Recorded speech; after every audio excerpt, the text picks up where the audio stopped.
Në një kohë që kërkojmë të rrisim numrin e vizitorëve nga viti në vit, ne duhet të bëjmë detyrat tona si institucione përgjegjëse për ta mirëpritur siç duhet vizitorin, duke ia plotësuar kushtet dhe duke ia minimizuar problematikat. Ky ishte mesazhi që prefekti i Qarkut të Vlorës Evisa Lushi, në cilësinë e kryetares së Task Force-s për turizmin, dha gjatë takimit të zhvilluar këtë të hënë në Bashkinë e Sarandës, në analizën vjetore të turizmit për vitin 2025. Gjatë periudhës janar-shtator 2025 në Sarandë, u shënua një rritje e numrit të vizitorëve në krahasim me vitin 2024, ku spikat parku i Butrindit me 190.000 turistë që ndikojnë në promovimin e turizmit kulturor dhe atë gjithvjetor, për të cilën Saranda dallohet nga qytetet e tjera bregdetare. Por më shumë vizitorë do të thotë edhe më shumë mbetje urbane, të cilat përbën një sfidë dhe problematik që duhet të menaxhohet më mirë nga Bashkia e Sarandës, e cila në përgjithësi ka krijuar një punë të mirë në menaxhimin e sezonit turistik, ka theksuar prefekti Allushi. Por megjithatë prefekti i Qarkut tha se nuk duhet të themi asnjëherë se kaq janë mundësitë, sepse qytetarët shqiptarë, vizitorët e huaj, presin më shumë nga institucionet, të cilat bashkë me bukuritë natyrore që ofron Bregdeti i Sarandës, duhet të ofrojmë edhe dorën e njerëzve tanë për pastrimin dhe menaxhimin e problematikave që shfaqen gjatë sezonit turistik. Gjatë analizës janë evidentuar disa nga problematikat që kanë shoqëruar turizmin në Sarandë gjatë vitit 2025, të cilat janë mbetjet urbane të cilat shtohen dhe janë prezente në të gjithë territorin, duke krijuar një imazh të pakëndshëm për vizitorët dhe pushuesit. Ndarja e mbetjeve që në burim është një tjetër problem që duhet të zgjidhet. Mungesa e parkimeve krijon një kaos në të gjithë territorin e Bashkisë së Sarandës dhe ky problem kërkon zgjidhje të menjëhershme. Prefektja ka kërkuar koordinimin e institucioneve të Sarandës për të studiuar të gjithë territorin, për të shfrytëzuar çdo mundësi, çdo shesh, çdo hapësirë që mund të shfrytëzohet për një parkim publik. Trafiku i rënduar në Sarandë eksamil është evidentuar si problematik nga vitet e kaluara,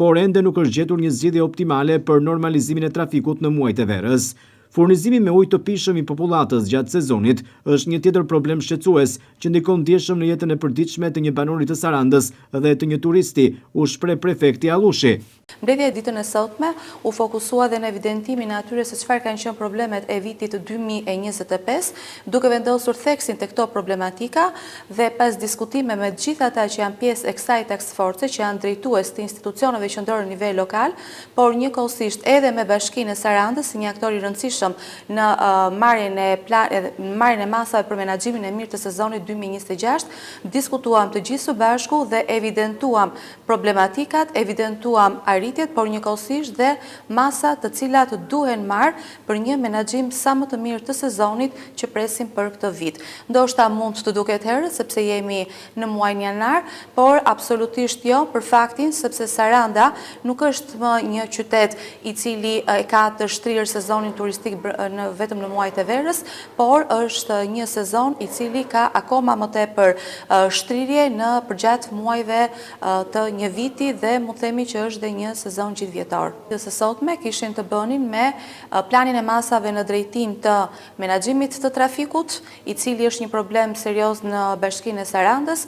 njëkohësisht në menaxhimin e mbetjeve urbane, të cilat janë të shumta përgjatë sezonit turistik, por gjithashtu edhe probleme që kishin të bënin me furnizimin me ujë të pishëm të Bashkisë së Sarandës. Gjatë analizës u vure se një tjetër problem që shqetëson Sarandën, jo vetëm gjatë sezonit turistik, është edhe informaliteti. Ai shtrihet kudo në çdo shërbim, që nga transporti në tokë, transporti në det e deri tek restorantet e lokalet në këtë territor. Në fjalën e saj, prefekti i Qarkut Evisa Lushi është shprehur ndër të tjera se ka pretendime nga bizneset e licencuara që paguajnë taksat rregullisht, se institucionet kontrollojnë vetëm bizneset që janë të regjistruara dhe jo subjektet e individët që janë të palishëm në kryerjen e aktivitetit të tyre. Grupet e task forces ka kërkuar prefektja duhet të punojnë në zbatim të ligjit, dëshkimit të palishmërisë dhe jo të tërhiqen para justifikimit që e dëgjon rëndom nga bizneset, na lini të punojmë se 2 muaj kemi punë, e pastaj nuk kemi me çfarë të ushqemi.